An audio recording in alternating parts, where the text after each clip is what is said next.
Students, आज का topic है 1789 ईस्वी की फ्रांस की क्रांति के समय यूरोप की स्थिति।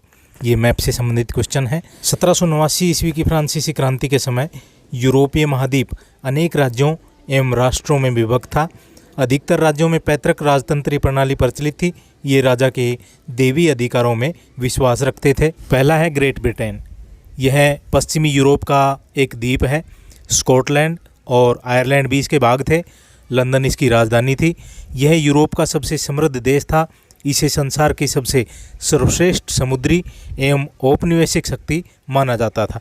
फ्रांस की क्रांति के समय हनोवर वंश के जॉर्ज तृतीय का शासन था। छोटा पिट इस समय इंग्लैंड का प्रधानमंत्री था। नेक्स्ट है हॉलैंड अथवा संयुक्त प्रांत। यह इंग्लैंड के दक्षिण पूर्व में स्थित था। यह 7 गणतंत्रीय प्रांतों का एक संघ था। इसकी राजधानी एम्स्टर्डम थी। यह एक धनी देश था। इस पर ऑरेंज राजवंश के विलियम पंचम का शासन था। नेक्स्ट है फ्रांस। फ्रांस की क्रांति के समय यहाँ पर बुर्बो वंश के शासक लुई 16वें का शासन था, जो 1774 ईस्वी में सम्राट बना था और फ्रांस की राजधानी पेरिस थी। नेक्स्ट है स्पेन। यह फ्रांस के दक्षिण पश्चिम में स्थित है। इसकी राजधानी मैड्रिड थी। फ्रांस की क्रांति के समय यहाँ पर चार्ल्स चतुर्थ का शासन था, जो बुर्बो वंश से संबंध रखता था। नेक्स्ट है पुर्तगाल। यह स्पेन के पश्चिम में स्थित है। इसकी राजधानी लिस्बन है। फ्रांस की क्रांति के समय यहाँ पर मेरिया प्रथम का शासन था, जिसने 1777 से 1816 ईस्वी तक शासन किया। तो स्टूडेंट्स, इस तरह आप मैप में देख सकते हो, ये पश्चिमी यूरोप के देश हैं: पुर्तगाल, स्पेन, फ्रांस, आयरलैंड, इंग्लैंड और हॉलैंड। नेक्स्ट है रूस। यूरोप के उत्तर पूर्व में रूस का विशाल राज्य था। इसकी राजधानी सेंट पीटर्सबर्ग थी। फ्रांस की क्रांति के समय यहाँ पर कैथरीन द्वितीय का शासन था। इसने शासन प्रबंध में अनेक सुधार किए। नेक्स्ट है टर्की। यूरोप के दक्षिण पूर्व में टर्की का विस्तृत साम्राज्य था, जो ओटोमन साम्राज्य के नाम से प्रसिद्ध था। इसमें यूरोप के Bosnia, Herzegovina, Serbia, Montenegro, Moldavia, Wallachia, Albania, Greece, Bulgaria तथा उत्तरी अफ्रीका और पश्चिमी एशिया के प्रदेश भी शामिल थे।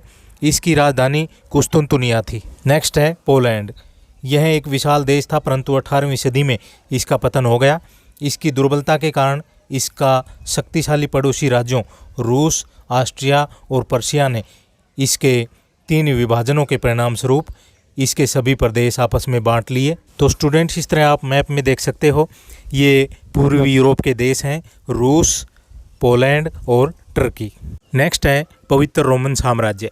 इसमें 360 के लगभग छोटे बड़े जर्मन राज्य शामिल थे। इसमें ऑस्ट्रिया और पर्शिया प्रमुख थे। ऑस्ट्रिया का सम्राट ही रोमन साम्राज्य का सम्राट होता था। इसकी कोई वास्तविक शक्ति नहीं होती थी और व्यवहारिक रूप में सभी जर्मन राज्य स्वतंत्र होते थे। नेक्स्ट है ऑस्ट्रिया। 18वीं सदी में ऑस्ट्रिया यूरोप का एक विशाल साम्राज्य था, जिसमें Hungary, Bohemia, Tyrol, Lombardy, Venetia, Belgium आदि शामिल थे।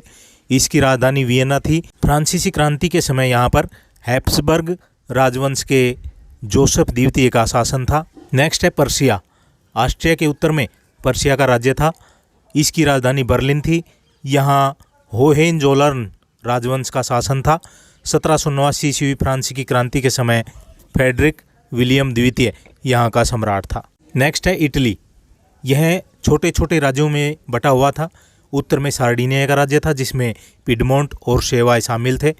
टस्कनी, परमा, लूका के राज्यों पर हैप्सबर्ग वंश के राजकुमार शासन करते थे।